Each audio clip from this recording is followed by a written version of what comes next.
What happens when aging well is no longer about exercise, purpose, or prevention, but about deciding whether you can afford to eat today? For millions of older adults, hunger is not just an abstract issue. It is a daily, invisible threat to health, dignity, and independence. Welcome to the Aging Well podcast, where we explore the science, stories, and strategies that help us live longer, healthier, and more purposeful lives. I am your host, Dr. Jeff Armstrong, an exercise physiologist with a passion for making science simple and life better as we age. In this episode, we tackle one of the most urgent and least discussed issues affecting older adults in America: food insecurity. Joining me are Dr. Colleen Heflin and Dr. Madonna Harrington Meyer, scholars and co-authors of the new book, Food for Thought. Their work brings together data, policy analysis, and lived experience to reveal how millions of older adults are slipping through the cracks of a fragmented system, often forced to choose between food, housing, and medication.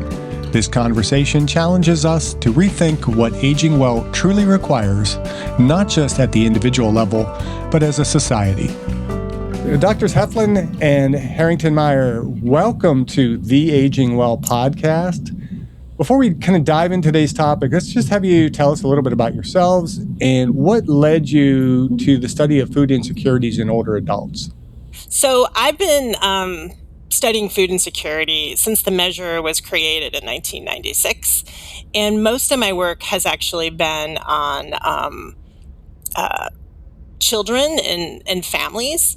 I've looked at trade-offs between food and other hardships. I've looked at the causes and consequences of food insecurity throughout my whole career. But I came to Syracuse University, and there was this amazing aging studies center, and Madonna was there. And she actually convinced me to do this project with her. So I'll let her take it from there. I'm a sociologist, and my area of specialization is aging. And I've spent about the last 20 years talking to grandparents. I've become obsessed with talking to grandparents, and I've written several books about grandparenting. And one of the things I realized was I never once asked them about food insecurity, but several of them brought it up to me. So they were telling me things like, I've lost 6 dress sizes because I'm making sure the grandchildren eat, even if I can't. So when I realized Colleen was such an expert on food insecurity, I went into her office one day and I said, let's put our two heads together on this. I don't think there's a book anywhere about old age food insecurity, and it's clearly a problem, but it's really under our radar. You know, we have this idea that food insecurity is an individual problem, that it's private, that it happens behind closed doors, but it is really a social problem. It has social causes, social consequences, and social solutions. So it's really important that we get it out into the public conversation. And let me start by just saying there are 2 puzzles that we were really interested in answering. So in my work with food insecurity, there were 2 things that the field sort of kind of looked at and kind of wondered about, but didn't have good answers to. And one of these is that the risk of food insecurity actually goes down in older age. And it was sort of unclear, like, why would that be? Is the measure not working for this group? Like, what are the issues underpinning that decline in the statistical prevalence when we use the formal measure of food insecurity? And the second is the SNAP program has a really high uptake rate among eligible populations generally, about 88% among all households, nearly 100% among eligible children, but 55% among those 60 and older. And it was really unclear, why aren't older adults using SNAP? And so these were 2 questions that I found very motivating, and then they went on to other more interesting insights as well. Yeah, this is an interesting topic, and I think it crosses all of our disciplines because I'm in exercise science, and we do talk about nutritional needs for the older adults and how those often aren't met. But I have never personally taken it from an approach of food insecurities. I've looked at it from a more, we talk biomechanical, psychosocial in my area. And I think I've taken it a lot more from the biomechanical side, and shamelessly kind of somewhat ignored, not entirely, but ignored some of the more social side of it, and the psycho, because from what Madonna said about grandmothers saying, I'm going to feed my grandchildren first, that's the psychological piece of it. And the numbers are staggering. And was it 7.4 million food insecure adults over the age of 60? That's pretty staggering. So what does food insecurity actually look like in a day-to-day life for older adults? So let me just start out saying that the formal definition of food security is that all members of a household at all times have access to enough food for an active, healthy lifestyle. There are different levels of food insecurity. So you can be marginally food secure, and that means that you're really mostly anxious about your ability to afford food in the future, but maybe you're not changing your food intake at all. There is low food security, and at this level, people are changing the quality of their diet, but they're not necessarily missing meals or reducing their intake. And then very low food security is when individuals are actually skipping meals and not eating for whole days. And we saw in the interviews Madonna did, all of these were present. Let me just add a few stories. I'll go back to the grandparents since we talked to them already. I talked about them already, but some of the grandparents who talked about being food insecure and having trouble feeding their grandchildren were skipping meals entirely. Some of them were letting the grandchildren eat first, so the grandkids got to eat the fruit and the vegetables, the dairy and the meat, and they were eating, one of them was eating beans and rice, and one of them was eating bread and mayonnaise sandwiches. And some of them were getting frozen dinners at the dollar store. So the other thing that we saw them doing, and this goes back to the psychological part you mentioned, is they were actually minimizing time with grandchildren so they didn't have to feed them so often. So when income is really, really tight and grandparents don't have enough money to feed themselves and the grandchildren, they sometimes actually slow down how much time they have with their grandchildren just to avoid those extra meals that they have to feed them. So is that in terms of like visiting, like having the grandkids over? Right. So one grandmother said she would tell her son, don't keep dropping the kids off over here. I can't afford to feed them. Right. And some of them said, we know the grandkids want to go out with us, but if we go out with them, they're going to want us to take them out for ice cream. We can't afford to take them out for ice cream. So literally spending less time with their grandchildren because they can't afford to feed them. And so you know how much loneliness matters, right? Loneliness is a really big deal among older adults. And so to actually be turning down how much time you're spending with your grandchildren because you can't afford to feed them is a heartbreaking scenario. Yeah, and we emphasize, and over the course of the first 4 seasons of this podcast, we've gone from a more exercise physiology based approach to what keeps you living longer and healthy. Where it was exercise, diet, maintaining healthy body composition, not smoking, to adding sleep hygiene, and most importantly, I think we keep underscoring the importance of purposeful social connection. And so what I'm hearing here is that grandparents are willfully decreasing their social connection because of the food insecurities. Some are doing that. And it's not just grandparents. Throughout the book, we talk about people who had to decline social invitations because they couldn't afford the food associated with them. So, for example, a woman she went to church and her friends went out for coffee after church and they would invite her to come, but she couldn't afford to pay for the coffee. So she would always just decline and say she was busy, but she wasn't busy. She really wanted to go. And another woman talked about her friends went to a day at the beach and she desperately wanted to go, but she knew there would be lunch out during that day and she couldn't afford to buy lunch out. And so she declined that. So we have many examples in our book, Food for Thought, about people who are declining social invitations because they can't afford the food associated with it. And even a potluck, you have to bring a dish to a potluck. You can't just show up. And so if you can't afford to make that dish, you maybe can't go to the potluck either.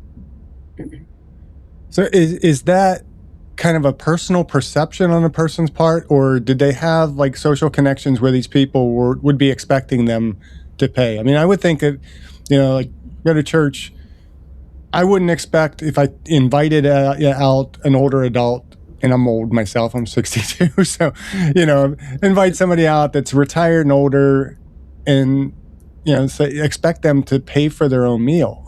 Is that part of it, that they just perceive that they should have to pay?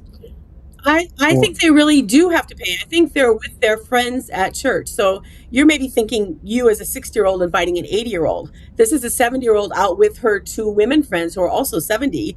And she's not going to tell them, I can't afford coffee. I can't afford lunch. That is a secret she will take to her grave, other than to tell it to me during the interviews. And so, no, I think mostly they're not making up that they have to contribute to their own meals and their own coffees when they go. Yeah, I think they really do feel like they must contribute, and they decline social invitations. And we know that's a bad outcome. And keep in mind the stigma also associated with not being able to afford these they're never going to tell anybody social if they can't afford. conventions. I'm thinking Madonna of the interview where the grandkids open the refrigerator and say, Grandpa, there's no food in here. Where's the food? Yeah. Right? Like, how embarrassing, right? Yeah. And so and others that would host, they're used to hosting the big Sunday meal, and to do that may mean they don't eat for the rest of the week, right? Right. One grandmother said she needs to cook for her grandson every weekend because he comes every weekend just to feed him. So during the week, she eats bread and mayonnaise sandwiches so that she's got enough money to pay for groceries to buy food to cook for him for the weekend. Right. This isn't acceptable. We got to work on this. You're right, Jeff. Absolutely. If you're enjoying the Aging Well podcast, be sure to like, subscribe, or follow on your favorite platform so you will never miss an episode. And if you find our conversations helpful, please share the podcast with a friend, because aging is something we're all doing, and we're better at doing it together.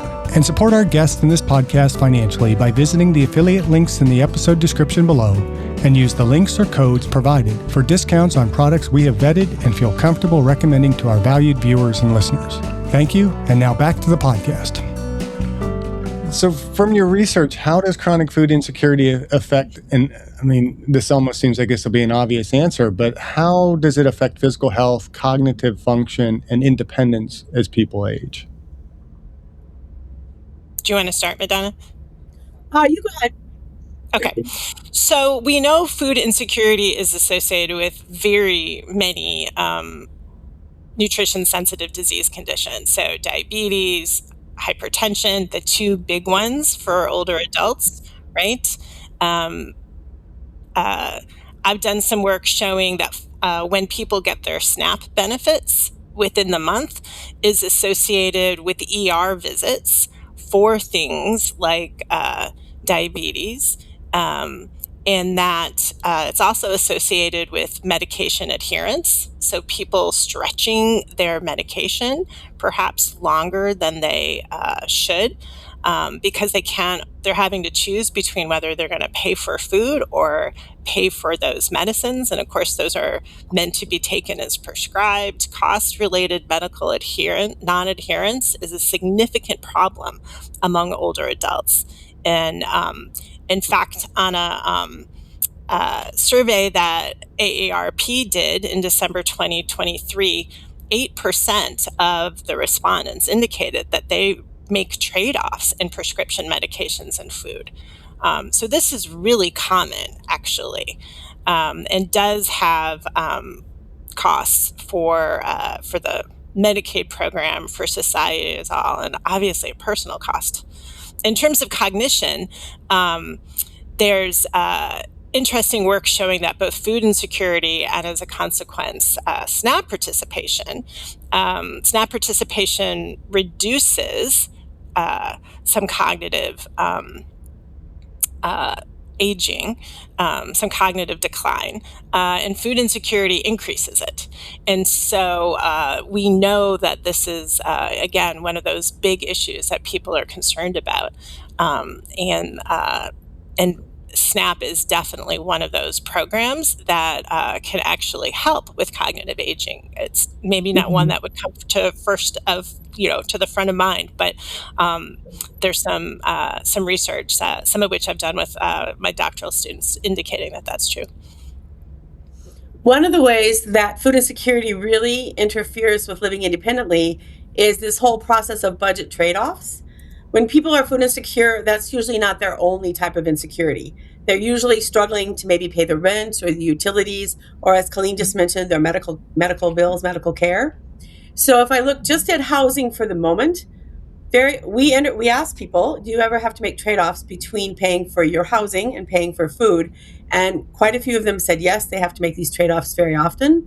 So we asked, what's the priority?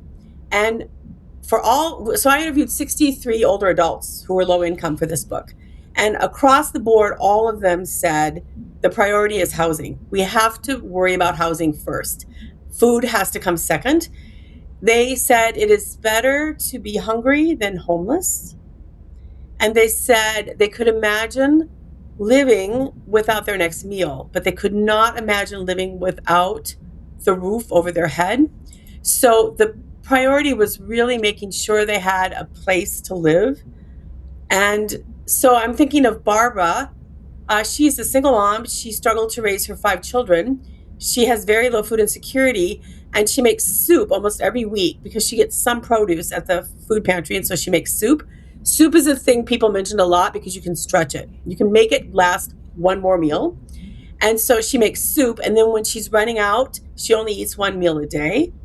And she said it's at night so that she can sleep at night. So this was a common strategy older people who were food insecure mentioned as well. If they can only afford one meal a day, it has to be at night so that they can sleep. Otherwise, they're too hungry to sleep.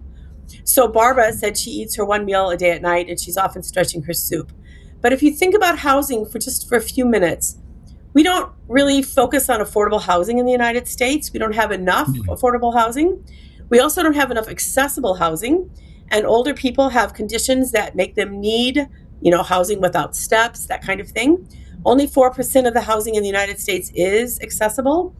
And so if you're in need of accessible housing, what you find is those prices are even higher. So if you find the one apartment in the building that's on the first floor, it's usually a higher rent than the apartments on the second or third floor, where you would have to walk up steps to get to your apartment. So housing is a really big deal. We don't have a lot of low affordable housing. We don't have very much accessible housing. Some people are what we call housing burdened. If the rule of thumb is only pay 1/3 of your income toward your housing. I'm sure you've heard that rule of thumb. And I'm always trying to tell my kids to make sure they're only doing that as well. But if you are spending more than 1/3 of your income on your rent or your house payment, then you're considered housing burdened. And one way that people try to step around that is to get in line for subsidized housing. But we don't have a very big supply of subsidized housing either. And the wait for subsidized housing is often 2 to 3 years. I interviewed people who'd waited 5 or 6 years only to be told in the end they were never going to get in. They were being taken off the list. So affordable housing is a big deal. And so Colleen was mentioning, when you're thinking about cognitive health, you might not be thinking about SNAP. I'll just say, when you're thinking about food insecurity, you might not be thinking how important housing is. But housing is a really big part of the story about food insecurity. Yeah, it seems like it's a really complex story. I mean, oftentimes you think of food insecurities it's because we have food deserts and food swamps, and that's why people don't have access to good food. But you can have, the best grocery store. You can have a Whole Foods right next to the senior living community, but they're not going to access it because they don't have the financial means to do so. Right. Another budget trade-off that older adults make all the time is with utilities. So having enough heat, having enough air conditioning, having enough lights, that kind of thing. A lot of older people are on fixed budgets, and so they can plan for their rent. Their rent doesn't really change each month. Their house payment doesn't change each month. But utilities are volatile. They may go way, way up if there's a cold snap like there is right now, or if there's a heat wave. And so being able to pay utilities is a big deal. As the body gets older, it has a harder time returning to homeostasis, back to equilibrium. When you're older, if you get too hot, it's hard to get back to normal. And if you get too cold, it's hard to get back to normal. I will say I've just turned 66, And I'm starting to notice, I swim in the lake in the summer and I can't get warmed up afterward. And so I swam in the pool a few weeks ago and I had to wear my down coat around the house for the rest of the day because I couldn't get warmed up afterward. So I'm starting to have a true empathy with what this means to not be able to return to homeostasis. But utilities are a big deal. And there's a program called LIHEAP, which is a federal program. And it's supposed to help smooth out your bills and help pay some of your bills. And actually, the waiting line to get on that program is very, very long. And only 20% of those who are eligible ever actually get benefits in the program. So this is another program that is not well funded, that could be well funded. And if it was well funded, it would make a dent in food insecurity because people are making the choice. And they just as with housing, with utilities, they told us they have to pay utilities first because they can't be sitting in the dark. They can't be sitting in the freezing cold. So they'll do without a meal so that they can pay their utility bill. Before we continue, I want to take a brief moment to highlight an affiliate brand that supports the work we do here. As always, this podcast isn't sponsored. Affiliate partnerships simply help us keep producing meaningful conversations around aging well. One product line I've personally vetted and believe in is Primadine from Oxford HealthSpan. Their commitment to purity, scientific rigor, and thoughtful formulation stands out, and I use their products as part of my own wellness practice.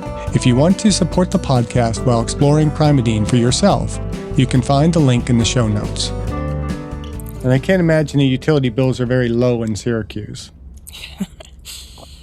I think there are worse places, though. I mean, we interviewed people who were in Texas during terrible heat waves, and their bill, they talked about bills that were $500 and $600. Wow. Right. When we think about barriers to impacting access to food, so again, this same AARP survey done in December 2022 tells us that among those 65 and older, half talked about rising food prices. So we know food costs have been going up quite a bit. 18% cited, however, that a physical disability negatively impacted their access. 14% said the physical distance to the store, which those, you in Oregon certainly know. And also another 12% indicated transportation. And so affordability is a large problem, but there's other constraints as well. Well, and I'm sure you add on top of that, too, the paperwork involved and any technological requirements. I don't know if SNAP requires that you're online to be able to apply for those. I mean, we don't do stuff in person anymore or do things on paper. And so having accessibility to computers and doing all that has got to be a problem. Does that kind of disproportionately affect older adults compared to younger populations? So we think that's one of the main reasons that SNAP participation is so much lower among those eligible than other age groups. So the administrative burden is a problem for all populations. That's been well cited, but it's particularly problematic for those who are older and may have start beginning to face some physical decline. Just to understand what they need to do to interact with the computer. Particularly think about those who are facing some hearing, sight, or cognitive decline. It could be very difficult to go through the requirements, which require disclosing personal financial information, which we're continually telling older adults to be wary of, as well as a loss of privacy. A lot of older adults don't really want to reveal. They have to give account information, like lease. Like they have to. You really have to give quite a lot of financial information. And for those that are new to applying for social programs, this could be very stigmatizing and very difficult, as well as there's definitely a sense among some populations that if they participate in the program, that they're taking away from others, actually. Mm-hmm.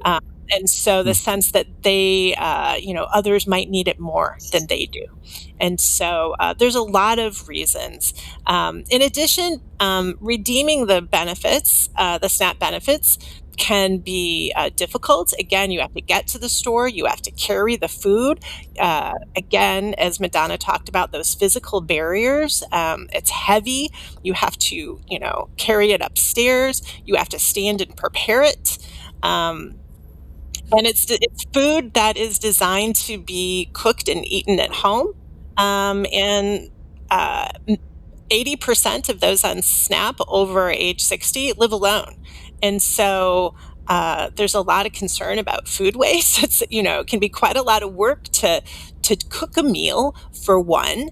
And so that can also be a barrier, as well as SNAP policies themselves vary state to state quite a bit. Oregon has one of the highest levels of redemption.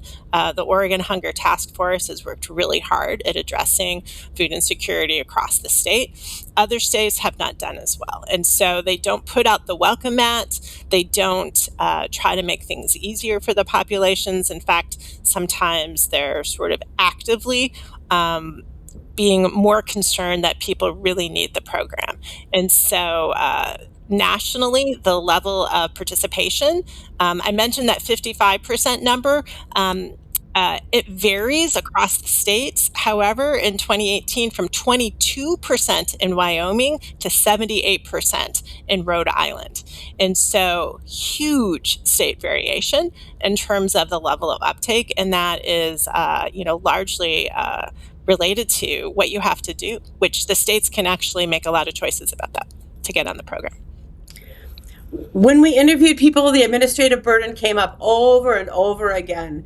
They would tell me, I used to be on SNAP, but the benefits were so small and the administrative hassles were so big, it just isn't worth the hassle anymore. Or they were still on SNAP, but they were finding their benefit amount was changing often. They couldn't seem to know how much their benefit would be. It seemed to change to them all the time. And so they talked about how difficult it was to have all the right paperwork, all in the right order, all filled out correctly. One man talked about how he had to provide proof of his medical expenses, and he couldn't figure out how to do it from home. So he went down to the office and waited in line for a long time. And finally, when the clerk called him up, said, "Oh, you can just upload all those medical documents on the scanner out in the hallway. You wouldn't have needed to wait in line." Two problems with that. One, he's already waited in line. And two, he doesn't know how to run the scanner. If he knew how to run the scanner, he might have been able to do it from home. So there was no one to help him, so he couldn't get it accomplished. And so these kind of administrative burdens can be really off-putting. One other thing is a lot of the people we interviewed talked about having Obama phones. That's not what they're really called, but it's what they call them. And it's a cell phone that is very low expense. It's got unlimited phones and unlimited internet. For a lot of older people, that cell phone is the only access they have to the internet. So imagine buying all your plane tickets only on your phone, never using your laptop, or filling out all this paperwork for SNAP, not on a laptop, but on just your little phone. So as difficult as these things are to do on a laptop, they are much more difficult to do on a phone. I know we're always moving to the laptop when something gets complicated, but if you don't have that option, then you have to do all this administrative hassle on your phone, and that can be just enough to make it not worth the hassle. Colleen hasn't talked too much yet about the size of the benefits, but the average or the minimum benefit right now is $23 a month. So That's you can it? go through all of this work. The minimum. That's the minimum. Oh, minimum. And the still. average benefit right now is about $188 a month. Isn't that right, Colleen? Yeah. Yeah. That still seems low. Yeah. You can spend that going out for one dinner, right? Yeah. It's adjusted for the household income and expenses. And so it varies individual to individual for sure. But it is, it can go really quick with today's food prices. And it doesn't meet, according to the Urban Institute, it actually doesn't meet the cost of the Thrifty Food Plan because the benefit level is set nationally and food prices vary locally. It doesn't actually cover the cost of the food plan that it's designed to meet in over 96% of counties in the country. So as we talk about misconceptions, are there generational differences in the misconceptions? Because, and again, you mentioned Oregon, we have pretty good access to the benefits and use of the benefits, but I know a lot of our students are on SNAP benefits, and the younger generation doesn't seem to have the same stigma to accessing those that the older generation does. And so is part of it just that it's a generational difference? I think there is some of that. I think a lot of the people who we interviewed had never been on a poverty-based program in their life, and now to go on one at old age felt a bit like a failure to them. As Colleen mentioned earlier, it is very stigmatizing. It's a secret. They don't want anyone to know that they're food insecure. They don't want anyone to know that they're on SNAP. But I will say this, I have had several students tell me that they're on SNAP here at Syracuse as well, but they never say it in front of the whole class.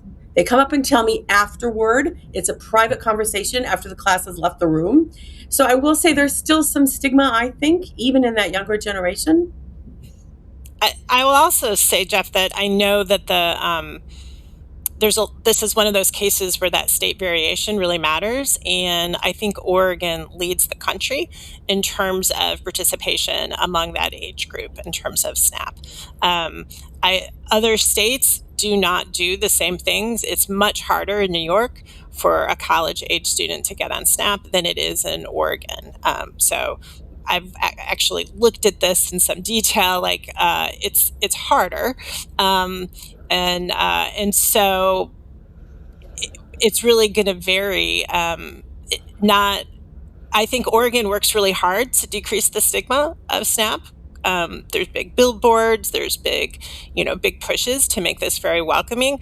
Most states don't do that. And so I'm not sure I would characterize that as a widespread phenomenon. That may be in Oregon, maybe there's a couple other states, but Oregon really leads in this area, I think. You asked about administrative burden, and there is a lot of administrative burden connected to SNAP, but there's administrative burden connected to every other type of food solution as well. So you can't just go to the food pantry. You have to live in the right neighborhood. You have to get registered. You have to prove whatever their rules are. It might be you have to prove that you're poor enough. And you have to go on certain days that they tell you to come, and you can only get what amount of food they tell you can have. So there's a lot of administrative burden with even just the food pantry as well. And I want to say, Colleen and I are so grateful to every single person who volunteers at a food pantry. And there are thousands and thousands and thousands of people who volunteer every week at food pantries. And we are so grateful that they do so. But food pantries weren't really designed for older people, and older people have a harder time using them. And so if you want to use the food pantry, you have to go to the right pantry on the right day at the right time. And maybe you don't have a ride at that time, or maybe the bus doesn't come to that pantry, or maybe you don't have a way to get the groceries home at that particular time. I know the pantry here near where I live is only open 2 hours a week. There's a pantry in Syracuse that used to be open every Saturday. It recently started alternating and only being open every other Saturday. One of the saddest things you'll ever see are older people with their walkers and their canes standing outside in the cold weather early to get in line for the food pantry, only to find out it's the day the pantry isn't going to open because they were alternating Saturdays there for a while. So there's a lot of administration with using just the food pantry as well. It's not just SNAP. So you've exhausted some of your patients on SNAP, and now you've got to exhaust more of your patients on getting to the food pantry at the right time on the right day and being able to get all those groceries home. So home delivery is something that many food pantries are trying to start figuring out how to do. And we know transportation is also important for congregate meal programs as well. So the sort of senior centers, senior housing that host group meals. But so there are these other community-based programs that are really important to supporting older adult food security, but they also come with these sort of transportation barriers and often small fees, including things like Meals on Wheels. So we have a guest coming up who that's his whole focus is, the getting meals to the older adults. And so it's going to complement this episode quite well. That's great. And I'm finding my blood is starting to boil a little bit as we have this conversation. And, I know a lot of these issues exist. And to me, there is no excuse for these existing, that there are so many possible solutions that, okay, they cost dollars, but how much money do we spend on healthcare in this country unnecessarily because we don't solve these cheaper solutions? And policymakers, we'll hear debates back and forth. We just recently had, with the government shutdown, debates over, SNAP funding and, whether the funds were going to be available, not available, and back and forth. And it tends to be so over politicized, and this whole carrot held out to, get other policies in place that have nothing to do with the welfare of any of our population, really. But what do funding fluctuations actually mean on the ground for older adults? Well, when they talk about delaying the benefits, we know that most people actually use their SNAP benefit within minutes of when they receive it. And they know exactly what day it's going to come. And they talk about the end of the month, meaning the end of the month until their SNAP benefit comes again. The month of January doesn't have meaning. It's the fact that the benefits are going to come on the 22nd. That's what they mean by the end of the month. And I interviewed people who knew to the penny how much was in their checking account. So people were able to say to me, I called the bank this morning and I have $14.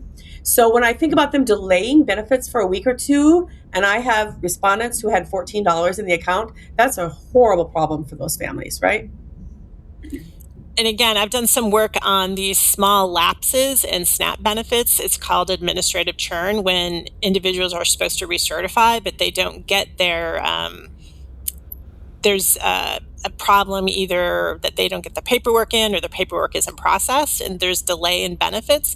And I can show with data, using state data from Missouri, that there are increases in ER visits, as well as just generally hospitalizations, general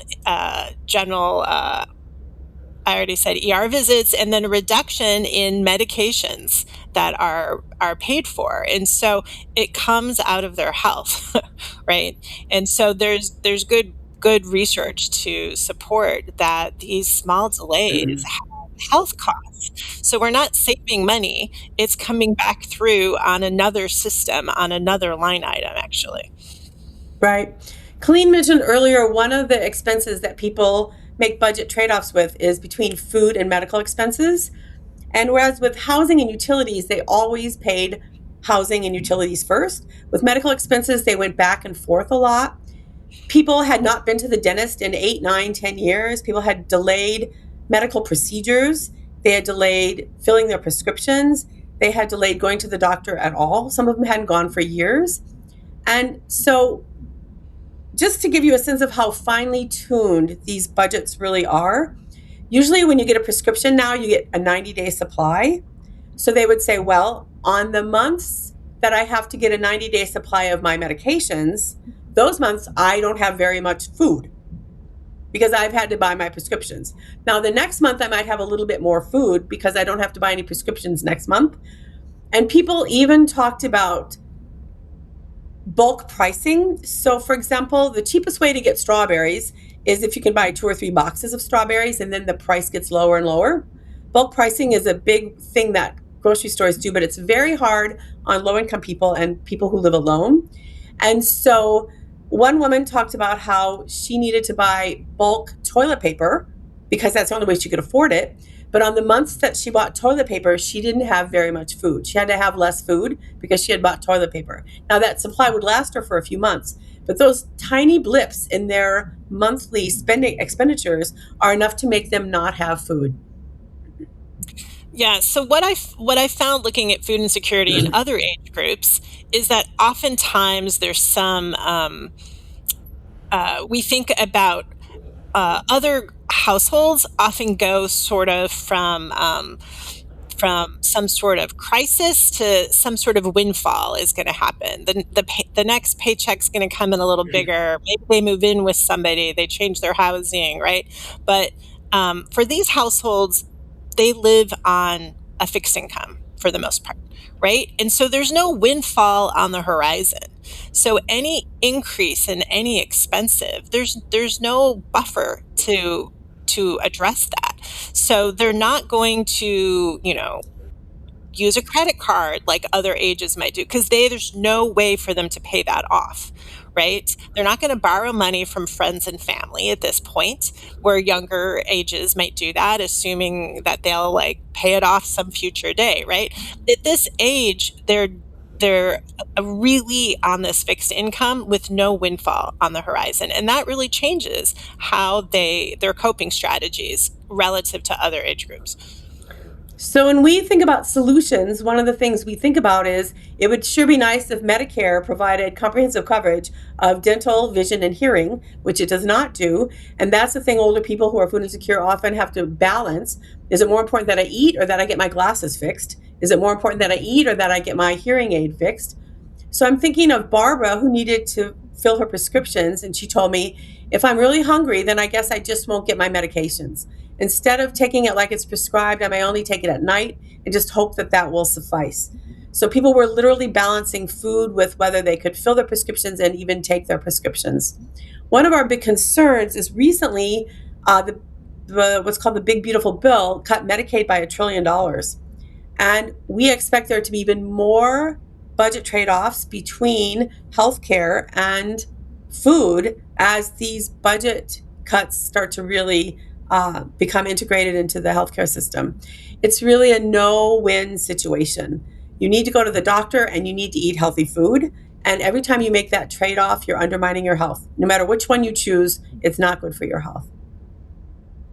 And let me just say that because the SNAP administrative costs are also going to be coming out of state budgets, states are really going to be dealing with this really differently. So the situation regarding food insecurity is going to vary even more at the state level than it does now, because once you add these Medicaid cuts and the increases in SNAP, states are going to have to figure out how to deal with these shortfalls, which are going to be rather significant. Are they going to increase taxes? Are they going to pull back?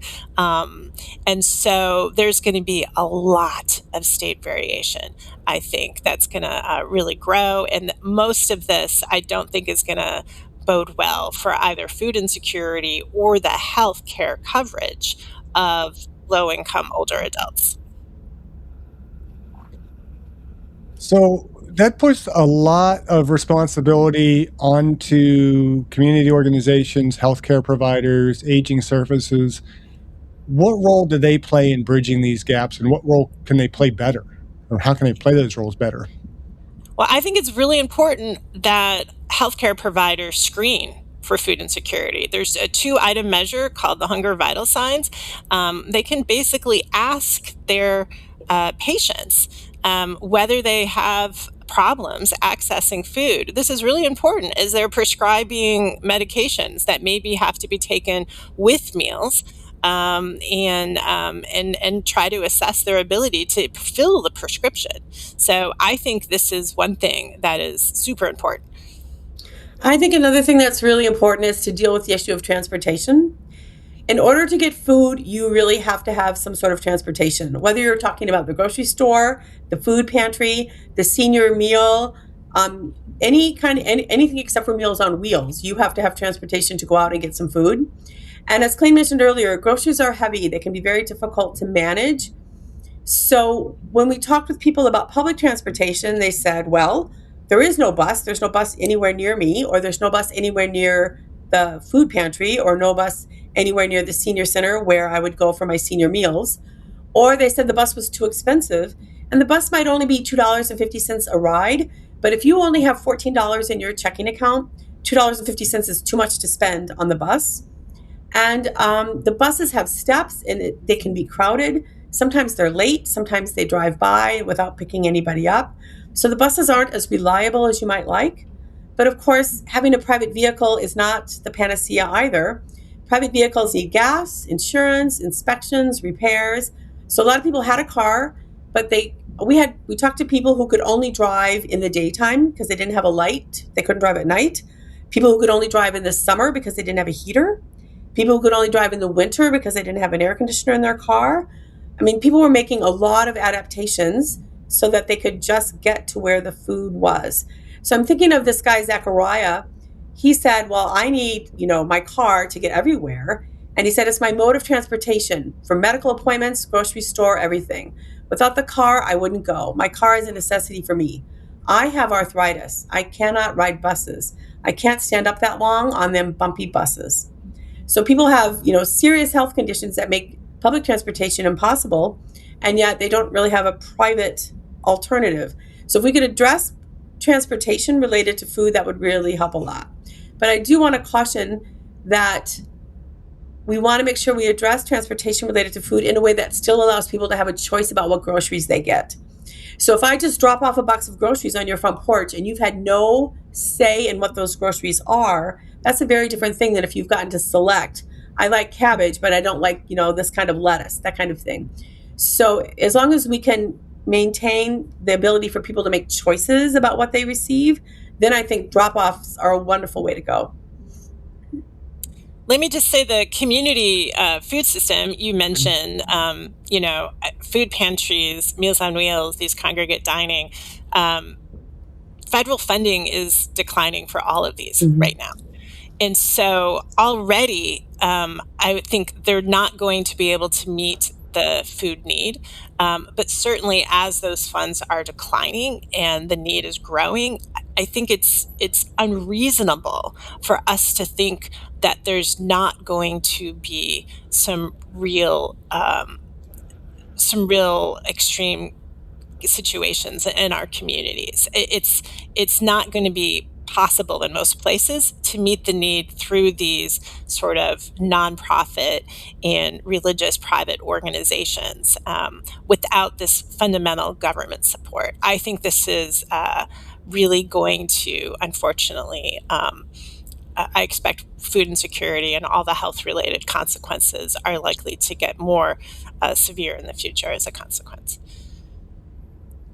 I feel almost like we're not really concerned about the healthcare consequences because people are making money off of that healthcare, and I don't know, it just boils my blood that we have these issues that seem to be relatively easy to solve and not that expensive to solve. I don't know, are there examples of programs or policies that you've come across that are working well and could be scaled?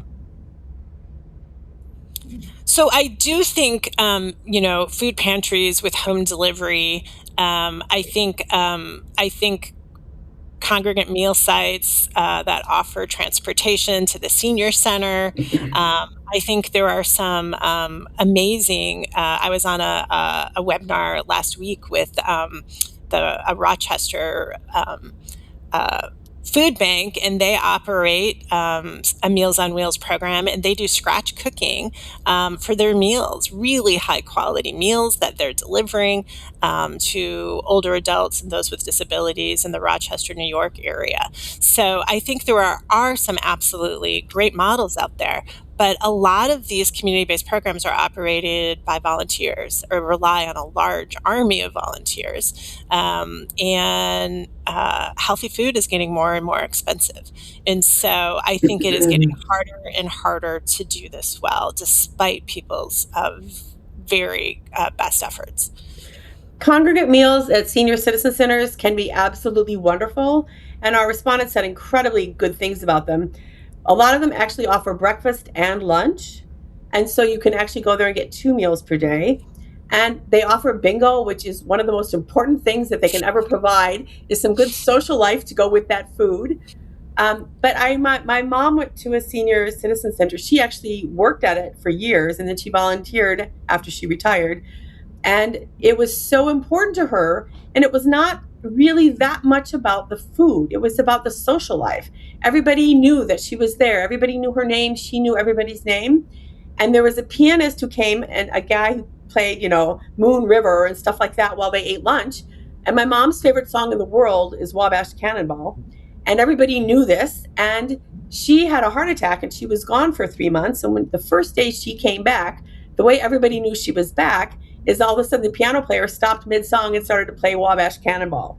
And she said the place erupted and everybody jumped up and started clapping. What a wonderful thing to come back from a heart attack and be welcomed like that, right? So there's a real sense of community. She had an incredible senior citizen center with a really good grant writer. And so they were able to put out the welcome mat. They had bus transportation for free. And they had this piano guy, but they also brought in like the elementary school choir concerts and ballet recitals and all this stuff. And they also brought in a person who every month trimmed people who had diabetes toenails, and who a Medicare expert every month came in, and you could sit with your pile of bills and go through Medicare. They'd get you organized, help you figure out what to do. So they brought in a tremendous number of services as part of it. So the food was a big part of it, but there were all these additional wonderful things attached to it. But it's hard to scale that up, right? That was very dependent on an incredibly gifted grant writer in one very specific town and one very specific state. It's not like that everywhere. Yeah, and we can't depend on grants. We have to, have consistent funding sources and opportunities. Right. And, we talk often on this podcast about the importance of connecting generations. Mm-hmm. And, you think of just the opportunity, if you want to be able to feed some of these older adults, get them connected with the schools where they're able to come in and maybe, they're participating in a reading program with the kids, or even just allowing them to come to the school and join the kids for lunch and give them a free lunch. It's like, I'm fine with paying that in my tax dollars. Why are some of these solutions so difficult for politicians to be able to come up with? I mean, I feel like we're electing people that just, I call it cranial rectal inversion. You can go with that wherever you want. But, what should we as clinicians, exercise professionals, aging specialists be paying attention to when working with older adults that may be food insecure? I think the number one thing is to connect them to SNAP, honestly. I think there's some new efforts I'm beginning to hear about, maybe allowing SNAP benefits to be used for Meals on Wheels or the congregate dining costs. And so if we can connect SNAP to these other programs, it might make the programs a little bit more useful for older adults who face those mobility limitations. And so I think SNAP should be like the number one the first option when someone's identifying an older adult with food insecurity. Make sure they're connected to SNAP. I think another big thing is we really need to emphasize the quality of the food. So people come to the food pantry hours before it opens because they know they're going to run out of fruits and vegetables, and they want to make sure they get some this month. And so you see long lines well before they open because the supply is likely to diminish before everybody gets some fruit and vegetables or meat or dairy products. And so making sure that we think about food insecurity as a health issue and thinking about the food that people need to get their hands on is being healthy. So people said to me over and over again, the doctor tells me that my diabetes medication will work better if I eat healthy foods, but I can't afford to eat healthy foods. Or the doctor tells me that my chemo for my cancer will work better if I'm eating nutritious foods, but I can't afford to eat nutritious foods. So making it easier to be able to afford kale and spinach and apples and oranges would go a long way, I think, toward really improving the situation. And so a lot of people talked about how they got some fresh produce from the pantry, but a lot of what they got from the pantry came in cans and boxes. And they just can't eat, the high salt content. A lot of the food is ultra processed. A lot of it isn't very healthy for them. So prioritizing access to healthy food, which people want, but they can't afford. And let me just say that the Oregon Food Bank is one of the best in the country. And so they do a really good job working with those across the country to swap foods and really try to get high quality foods.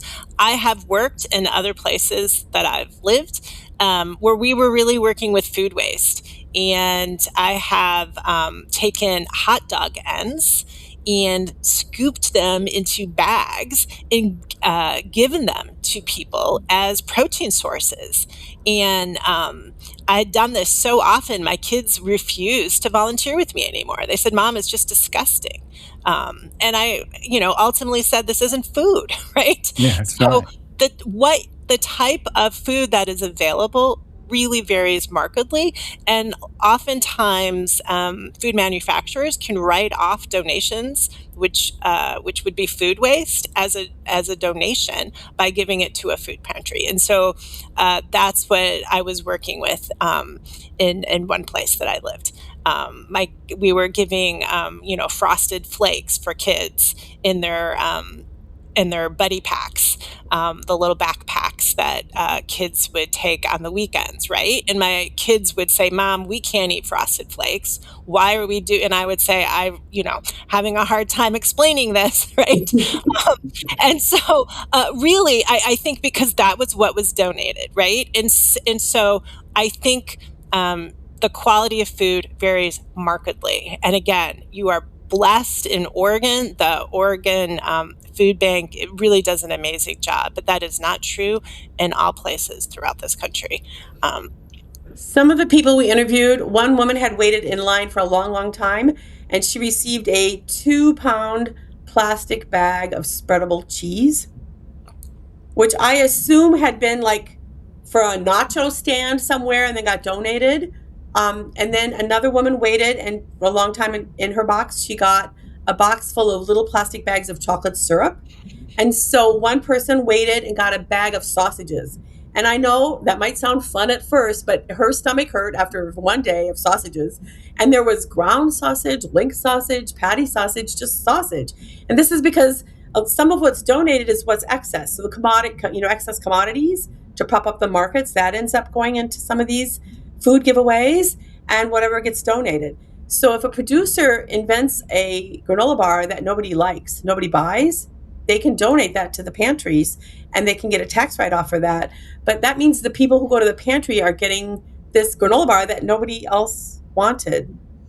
Sometimes expired and dented food as well. Yeah, right? I was just going to say, we haven't really talked about this, but very often the food, so they talked about meat, people who we interviewed talked about meat that was freezer burned, produce that was going bad. They make soup because they have to make soup the day they get the produce. Else by morning, it might be too bad to use. And so there were a lot of examples of that. One guy said, I felt terrible throwing away the produce. And then I realized, well, if I hadn't taken it, it was going to go in the garbage anyway, because it's that old. And so prioritizing the quality of the food and the freshness of the food would be a huge solution for the U.S. And I think that's a personal responsibility of each of us that contribute to these food pantries and things like that. And I got to give a shout out to Lake Grove Presbyterian Church, where I attend here in Oregon. We have a deacon who has done a phenomenal job in terms of building the food pantry program to where, we donate, and she sets it up where, and this is a great idea for any organization that is trying to collect food. She every Sunday puts paper bags out that have a little sheet of paper stapled to them that says these are the foods that we need. And so they're asking specifically for these types of foods. It might be cereal, or could be feminine hygiene products. It's everything on the spectrum that people might need. But we also stress, and I stress to people, that importance of don't give the crap that you have left in your pantry that you're not going to eat to a food pantry. Make a conscious effort, go out and buy the quality that you would feed your own family. Don't buy the cheap stuff, and buy healthy quantities of food. It boils my, I don't know how many times I'm going to mention my blood boiling in this episode today, but when I've seen, and to a certain extent, you want to say God bless those people that are at least giving, but you'll see these TV blurbs, in the news or whatever, where they're showing these food distributions, and invariably there's always on the top of the box that they're giving like a loaf of white bread, and we call it Wonder Bread because you wonder if it's really bread, and that's the kind of quality of stuff that people donate because it's cheap and they can feel good about donating, but they're not giving any thought to is this benefiting the health and well-being of the people that are needing this? And if we can just extend ourselves a little bit more to give healthy food to individuals. And I think grocery stores have a great opportunity. They deliver groceries anymore. Why not add onto that truck, deliveries to people in need, and again, quality stuff. And it might just be, okay, yeah, this stuff is, a day or so away from, having to go off the shelves because of Best Buy days, but getting quality fresh produce that people can use today to feed themselves and not go hungry instead of throwing that stuff out. And it's just, these seem like simple solutions, and I don't know why we can't come to these simple solutions. Well, you mentioned personal care items, and that is a big issue. SNAP is designed to cover food prices, food costs, but it does not cover things like dish soap or deodorant or adult diapers, things that some of our respondents needed. And so sometimes some of the best pantries provide a whole section of the pantry where you can walk through and get toilet paper or dish soap or laundry soap or deodorant or shaving cream, things like that you need for personal care or cleaning your home. And you do have to clean your home. You can't cook in a kitchen that's filthy. So you really do need to be able to clean your home. And you can stretch that dish soap or that laundry soap a little bit longer, but eventually you're going to have to get new laundry soap. So again, bulk pricing, the only way to be able to afford the laundry soap, most people had to buy the huge jug, but then the month they bought that jug of laundry soap, they didn't have enough money for food because they had to spend so much on laundry soap. So if we can encourage pantries to provide more of these personal care and cleaning supplies, that does take some of the pressure off of household budgets and free up money for buying other food items that people need. So if you could change one thing tomorrow, and let's make it today, because it's still early. It's only 6 a.m. here. You guys are a few hours ahead of me, but it's still early. Change one thing today or tomorrow that meaningfully reduces food insecurity among older adults. What would it be? Well, I think, ideally, what we'd like to do is increase income support for older adults. That would take care of not just food insecurity, but all the other attendant issues that lead to these trade-offs. I think that one is unlikely to happen today. That would involve shoring up social security and increasing the minimum benefit, reforming disability insurance and SSI so people could get on the program more easily. Those things absolutely need to happen and would really get at the root of the problem. I also think they're not as feasible. I think that there's a lot we can do to SNAP to make it easier for older adults to participate. And I think a lot of this is a state decision. And this is actually possible for people to do today, particularly if your listeners sort of talk to people in their communities and exert some political pressure at the state level to encourage some waivers of some of the policies that would reduce the administrative burden for older adults to get through SNAP. Things that would, there's something called the Elderly Simplification Project that most states actually haven't adopted yet, but it would lengthen the certification period. It would remove the interview requirement and make the application itself easier to get through. That would go really far, I think. Yeah, my vote is Social Security as well. I've been doing work on Social Security for my entire career, and I've written a paper with other colleagues to say that our main priority would be to implement a Social Security minimum benefit set at the poverty line. So the idea with focusing on Social Security is that people can just have enough money to buy their own groceries without the need of SNAP, without the need of food pantries, without the need of Meals on Wheels or all these other things. So my main emphasis would be Social Security. But I would also emphasize the importance of making it easier to get disability benefits. And so I think the biggest surprise for me in doing the interviews was how often people seem to have it all together. They'd raised their kids, they had a home, they were doing fine, and then they became disabled. and they couldn't get disability benefits. So if you apply for a Social Security disability insurance, on average, 67% of the people who apply for that program are denied. And if you apply for SSI, Supplemental Security Income Disability Benefits, on average, 57% of the people who apply for that program are denied. So people were getting hurt, often on the job. They were run over at the workplace. A woman who was a nurse's aide, a client fell on her and crushed her, and she has permanent spinal damage from it. These people were not able to ever get disability benefits. But in the years they spent fighting to get disability benefits, they blew through their retirement income. They blew through the nest egg that they had built. And now they're without their nest egg. They can't get the disability insurance, and now they're food insecure. And the next thing they know, they're in line at the food pantry. So in addition to shoring up Social Security, I'd really like us to find ways to make disability benefits. I think people think, oh, you're injured, just get disability benefits. Well, it's just not that simple. It's very hard to get them.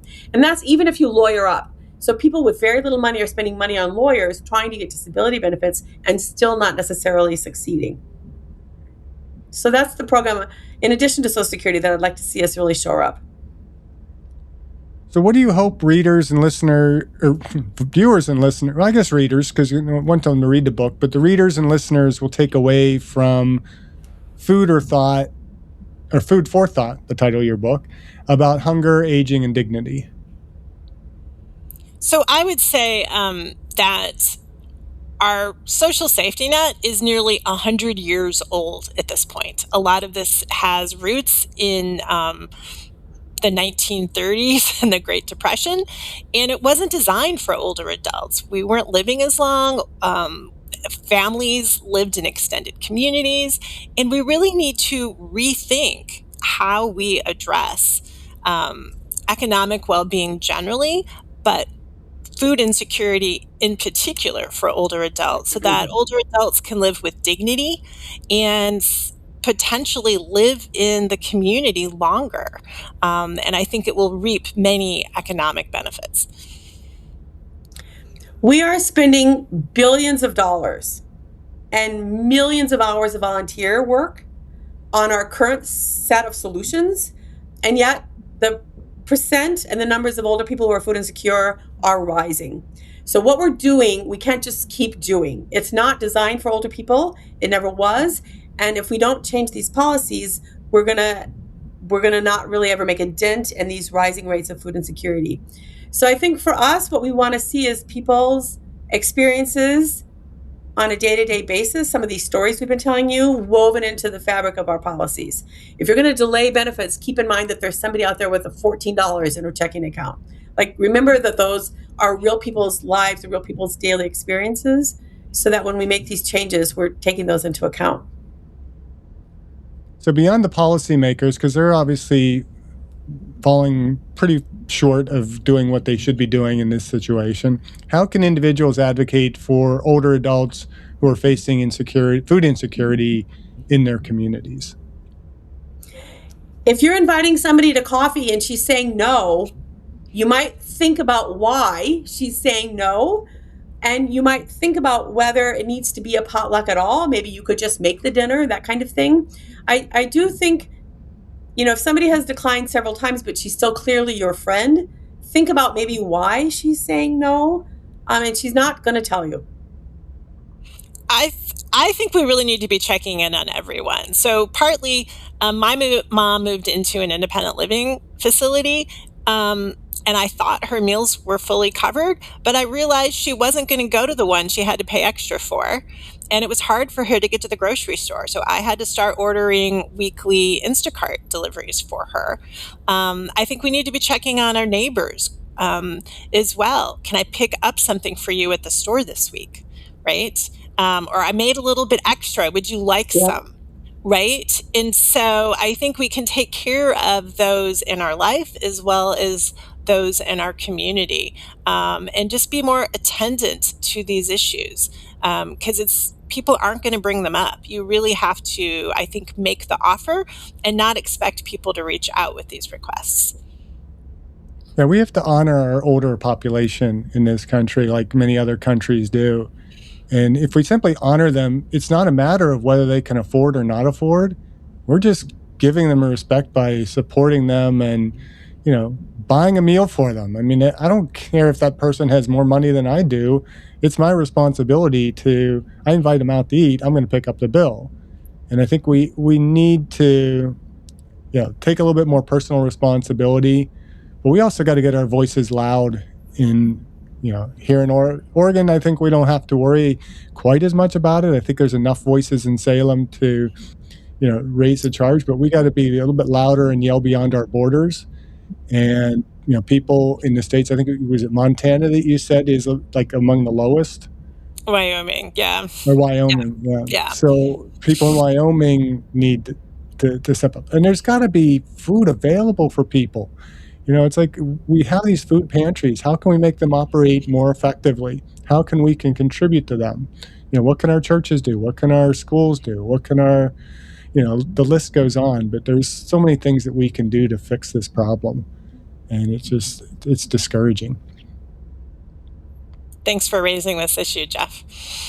Well, thank you. I mean, you guys wrote the book, and, a book is one step in the right direction. People can benefit from, reading the book, get a little bit better understanding of what's going on, and, share the book. Throw it at a politician, hit him in the head with it, or her in the head with it, and wake them up a little bit. But we got to do something. Jeff, thanks so much for having us on the show and giving us a chance to talk about these issues. We're clearly very passionate about it, and now we've got your blood boiling, so you'll be out there being passionate as well. Yeah. Well, I'm going to share this actually with my friend who is the deacon at the church and say, hey, we got to step it up even more here, but also commend the work that she's done is just phenomenal. But there's more that can be done, and I think if we share this kind of information with the communities, hopefully it wakes people up. My blood's boiling, then somebody else's blood has to be boiling. Thank you so much for the conversation. Oh, you're welcome. And just keep doing what you're doing and, keep helping others age well. Thank you, Jeff. Thank you for listening. I hope you enjoyed this episode of the Aging Well podcast. Please like, subscribe or follow, and share this episode with a friend. And be sure to visit the affiliate links in the description below. Thank you for listening, and until next time, keep aging well.